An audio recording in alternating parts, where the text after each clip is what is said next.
Hello guys, Jerry speaking. Welcome to LJPCBM episode number 1267, and today we're back to Lima Shenanigans of 1977, episode number 32, Impact Event Center for September 22nd of 2022.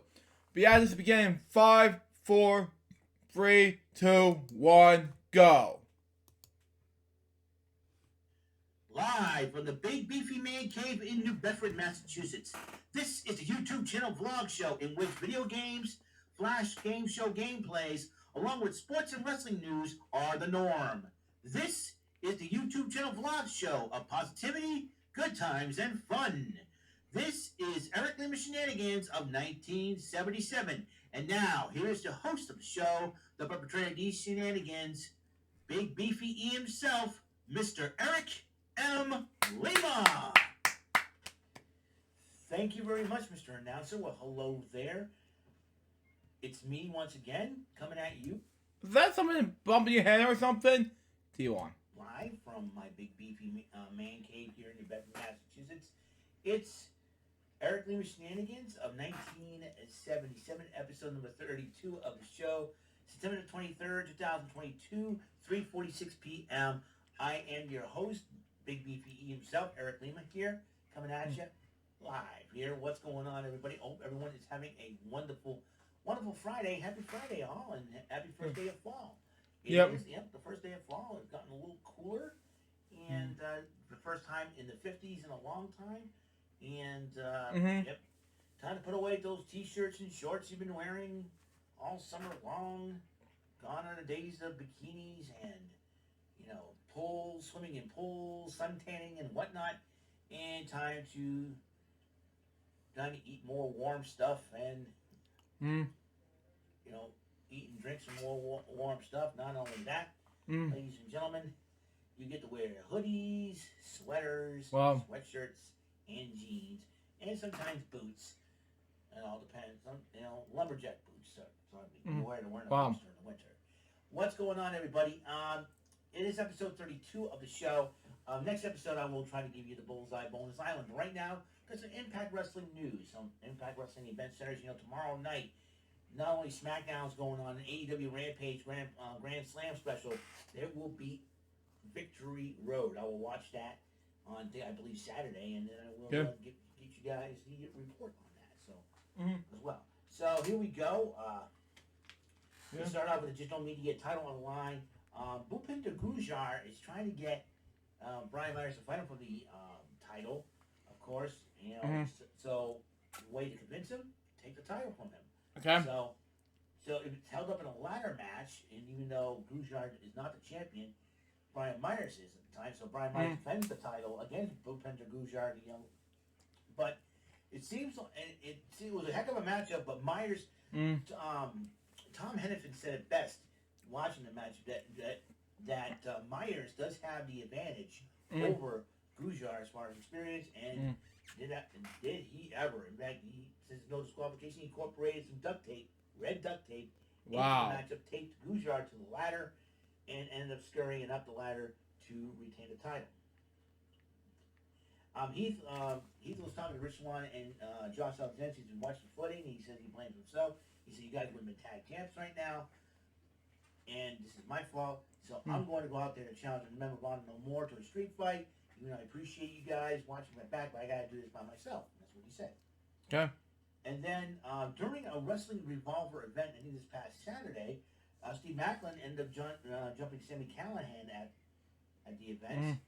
And there was another matchup. Jordan Grace went one-on-one with Zicky Dice, and Jordan Grace will be facing Max the Impaler with Father James Mitchell in his corner. Give me a second. All right, my apologies, folks. You're fine. Just a scam call. Don't know why. Yeah, one of those fake calls, as I call it. Continue on. And where was I? Yeah, so Jordan Grace did pick up the victory over Zicky Dice to get ready for tomorrow night's Victory Road, and then Father James Mitchell and Max the Impaler addresses Jordan Grace. So Jordan Grace, Max the Impaler, this is one tough competitor in the women's division. Jordan Grace will be put to the test. And Masha Slamovich had chosen her in a prick or poison matchup I wonder who Jordan Grace will pick for Okay. Tommaso Slamovich. We'll find out for sure. There's Yeah. an exhibition 5-way match. Black Taurus versus Mia Yim, Alex Zane, Trey Miguel, and Laredo Kid. Black Taurus did pick up the victory. Okay. And then Eric Young dressed in the yellow hooded followers. He's trying to revive Violent by Design without Joe Doring. Joe Doring is reportedly hit, but the cancer has come back to We'll see. his system, and he is taking some time off to fight it. So, best wishes and prayers go out to Joe Doring and his family, and hopefully he'll feel better. And Hope he will. Yep. said, "What is your name?" He asked. Eric Young asked the hooded followers, "What is your name?" I am Violence, and him and Diener proceeded to beat up the yellow-headed followers. And I'll tell you what, that's going to be. Mm-hmm. Then Young and Diener can operate as a tag team. Mhm. Another Joe Hendry. Joe Hendry is coming to Impact Wrestling. The little thing of this is not their son. Whose the son is it? And there we go. Oh. So Heath comes out to get ready for the Street Fight Open Challenge. Wow. He dressed in the Impact Zone crowd in Dallas. Mm-hmm. And PCO was the one that answered it, but Honor No More tries to stop him and all that. And Eddie Edwards trying to convince PCO, don't fight him. He goes, come on, let's give the people what they want. Mm-hmm. And so PCO's pushed everybody aside. So I'm doing this. I don't care. Mm-hmm. And so then Eddie Edwards tells Vincent, keep an eye on him. And this was a fight. This was a total fight. I mean, wow. how this man, I think PCO's like still on 50 in his 50s, and he's still going. Man, God bless him, man. Yeah. But he did win the matchup in the end.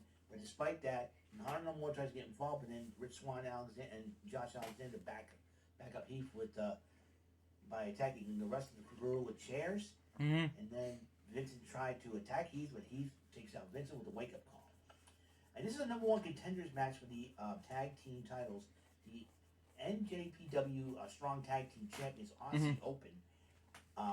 Kyle Davis and Kyle Davis and the other guy, I forgot his name, take on the Motion Machine Guns, Chris Sabin and Alex Shelley. Whoever wins that matchup will face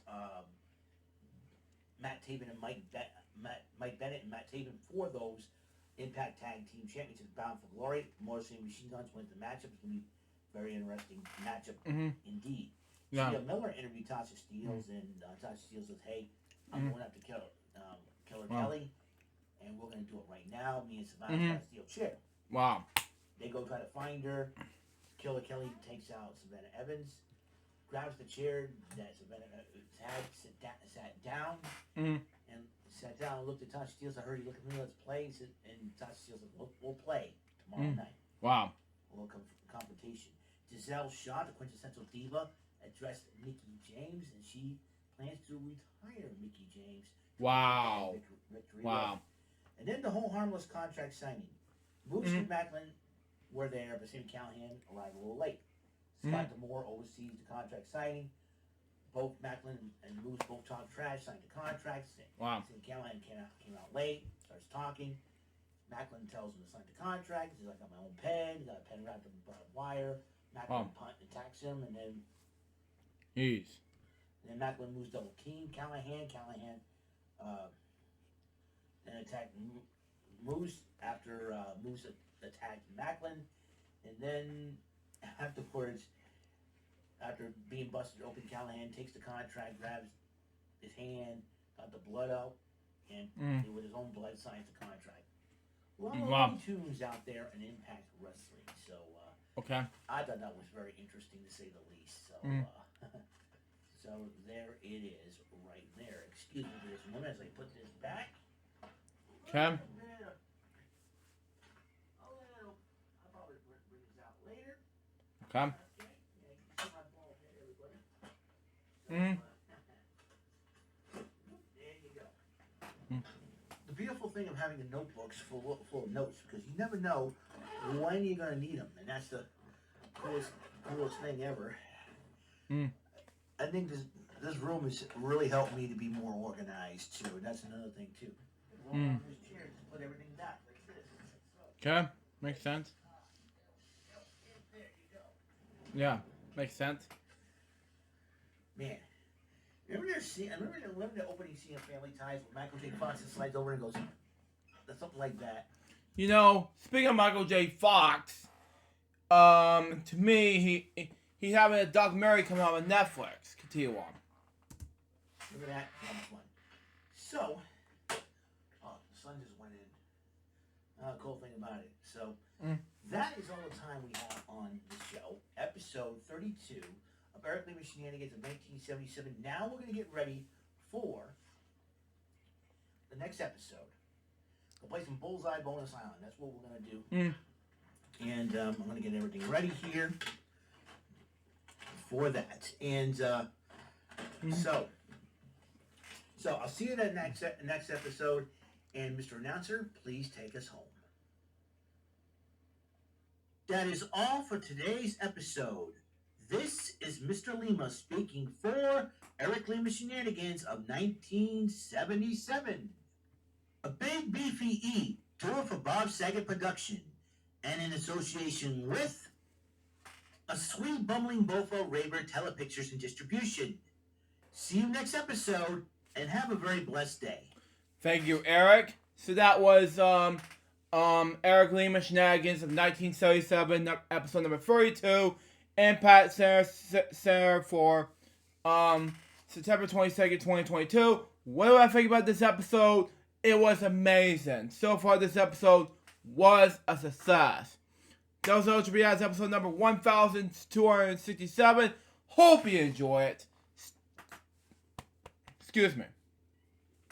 Stay tuned for the next one's going to be LJPCBM episode number 1268, which will be about Eric Lima Shenanigans of 1977, episode 33, which will be about Bullseye Bonus Island, which is number 2. Till next time, so just Bob, so baby, we can watch reactions and pursue, so it's out. See ya.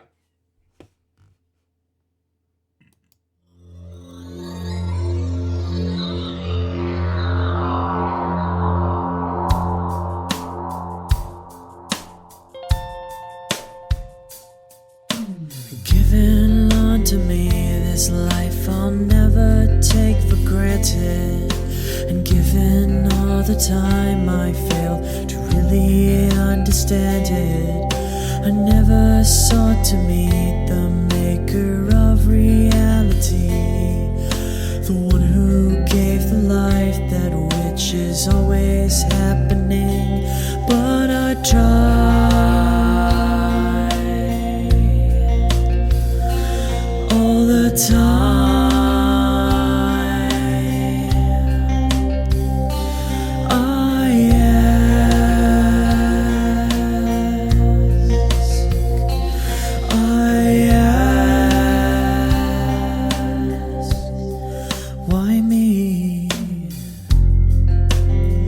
Why was I the one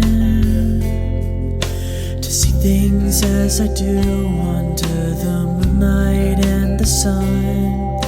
Perception is the question, and the giver holds the key.